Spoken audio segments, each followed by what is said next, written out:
I'm sitting here waiting for Sony to give me a reason to invest in their future products.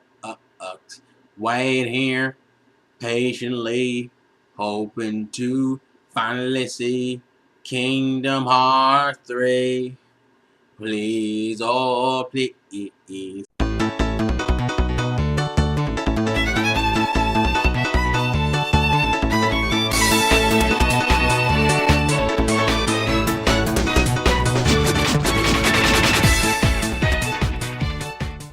Hi, what's up guys? It's Insane Game Freak here to bring you my second video for my E3 2015 predictions, thoughts, feelings, emotions on Sony this time.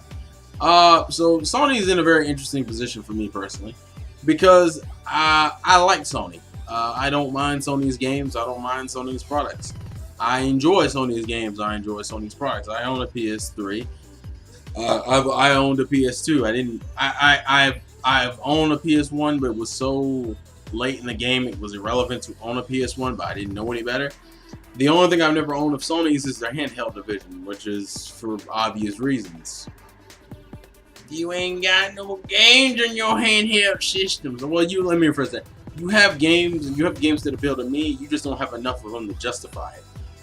The PSP had a decent library, but just nothing to hold my attention long enough for me to really put any real investment into it, which is why I didn't buy one. But that kind of partially leads into how this E3 is going to be. Sony's already stated that they don't really have much to show, and it's kind of obvious that even though the money's good for Sony in terms of the PlayStation division, it's not good anywhere else.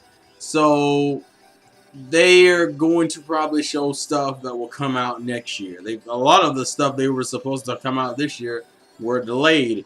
And why is that? That's probably due to just the issues involving money.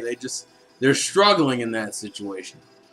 This will probably be one of the weakest E3s, and let's be perfectly honest, Sony in previous years have not had strong E3s. They've just had very, very, very neutral E3s. Primarily due to the fact that they need to fix a few things with the presentation. I'm not even talking about the content, just the way the presentation is handled. No delays, no long 3-hour ass conference that's just full of a bunch of bullshit. Just get to the point and get through it. Because every E3, and that's why I'm not looking forward to doing the live action for it, because it's essentially going to be, here's the transition. I'll start off like this, and then it will triggerly transition to this, and then it will triggerly transition to taking this and doing this, and then it will just slowly turn into this, and then it's just a continuing down spiral from here, and then eventually,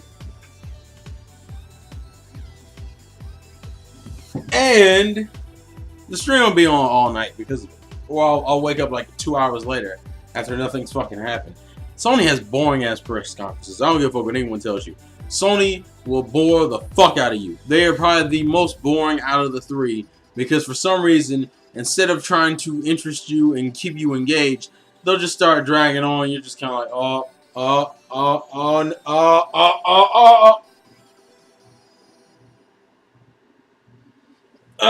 But anyways, talking about the actual games themselves, as I said, they're going to coast, so the most we'll get are just trailers. We might get a few games, like the Suda 51 game they mentioned last year that we haven't seen anything about. Mad Max, maybe. Most of it will just be trailers. The fact that I'm yawning during the Sony video is not intentional. I'm just kind of tired, work and whatnot.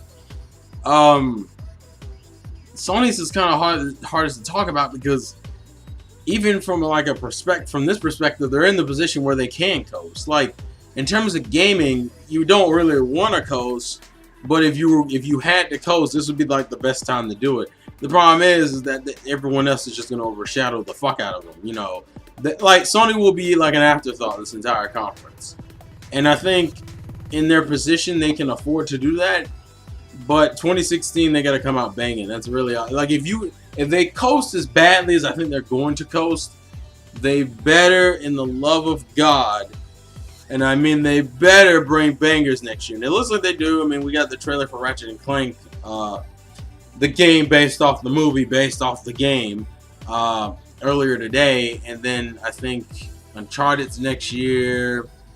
Quantum Break got moved to next year, which I think that might be Microsoft. I'm not totally sure. I don't even remember because I wasn't interested in the game anyway. I hope the Suda 51 game is this year. I think Persona 5 is this year, but that's multi-plat. But once again, it's an RPG, and JRPGs are way more associated with Sony than see. And that's the other problem. I think, and then you got the whole, the Uncharted collection this year.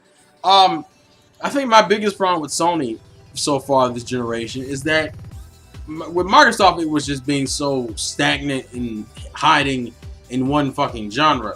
With Sony, it's really just a lack of faith in their own console. I still think the PS3 was put on the shelf too soon because by the time it started hitting its stride, it was shelved, which you can kind of tell. And I think Bunny Hop said it perfectly. This PS4 wasn't made for us. It was made to get Sony out of a financial jam, which it did. Well, unfortunately, we're still suffering for it because what the fuck is there to play on it? Like, as of right now, you have Infamous, Killzone, Knack, Bloodborne, and The Order. And only maybe 2 of those games are overwhelmingly told are worth your time. And really only one of them is like a must-have, if that. And that really just depends on what kind of fan you are. That's bad. That's super bad. I think you can go, I think on Metacritic, Bloodborne is like the only like current new game that's in Sony's top 10 for the PS4 games. Everything else is either a remaster or a fucking multiplat. I think almost all of them are fucking remasters, to be honest with you. And that's fucking, or games from the previous generation, which is the fucking problem in the first place. This over-reliance on the previous gen. Sony seems a lot worse with it, even though Sony and Microsoft get the same HD remaster ports. Sony feels worse primarily because they don't have as many games to differentiate themselves. Like, you can't tell. Sony, it's literally like maybe 1 or 2 exclusives, and then a whole bunch of remasters, and then like the remasters just overshadow the exclusives. Whereas with Microsoft, it's a little bit more balanced, so you can kind of tell what's going on. So it's like, and to me, Sony doesn't have to do much to keep my interest. Just, you gotta give me a reason to buy the console. When you put all this shit on the PS3, you really downplay your own console. Like, why? It's like, oh, weren't you gonna get it for Persona 5? Why? Weren't you gonna get it for the, J-Stars Victory Plus? Why? What else? Naruto Storm 4, I think. Why? Pirate Warriors 3. 3? Yeah, 3. Why? Like half the Japanese, almost all the Japanese games I give a shit about, they're still on the PS3. There are so many games still coming to the PS3. It's like half of hell, I can't even, you know what game you should have put on the PS4? The Kingdom Hearts remasters. So you want to know what games I'm looking forward to that are exclusively on the PS4? Batman and Kingdom Hearts. And Kingdom Hearts doesn't have a release date, which I hope we get. And Batman is on some whole bunch of DLC bullshit. And we know there's going to be a Game of the Year edition that comes out of that. So my mind is like, wait. Unless they can really pull out the stops this year and give me a good chunk of games that are coming out this year and the promise of some games next year, I don't see myself getting a PS4 this year. And considering they said that they're probably not going to do that, it's just another coach year for Sony. It's just kind of like, whatever. This will probably be going to Sony's worser, one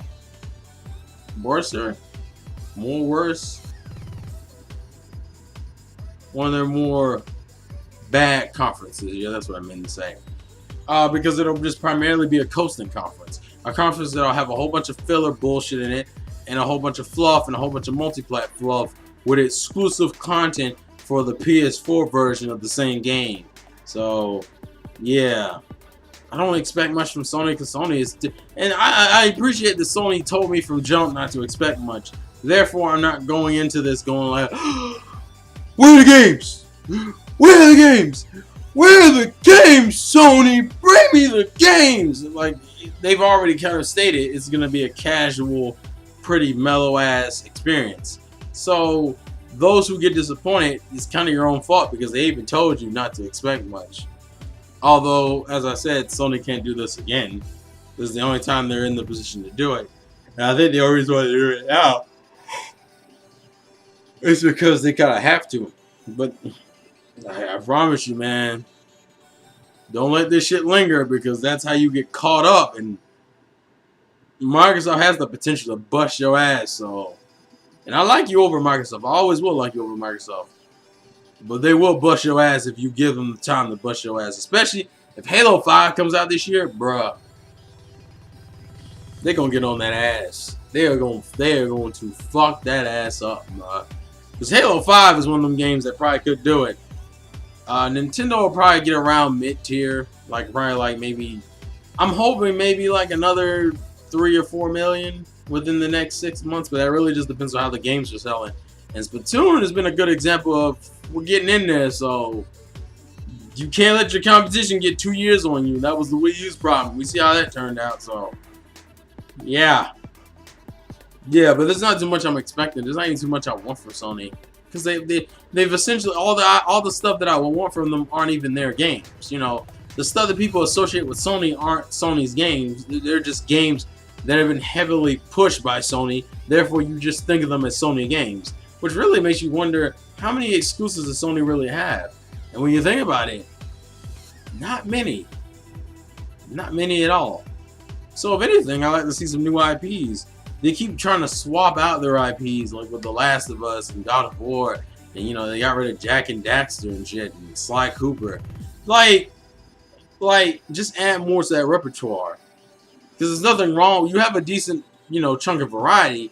Just start swapping them out and maybe throwing new IPs in some of the empty spots you lost with the older games that people thought were yours but weren't really yours.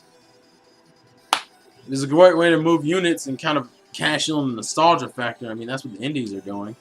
But that's really all I have to think about and say for that. Sony isn't too much for me personally because I know not to get hyped and I won't be angry when it's underwhelming because I'm expecting it to be underwhelming.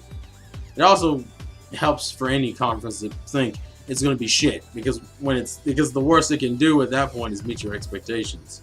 The best it can do is blow you out the fucking water. So keep that in mind. Anyways, tomorrow is the big end video for me. But for now, please leave your thoughts and comments about Sony in the comment section below. This has been the Insane Game Freak. Life's a game, play to win, and I will catch you guys later.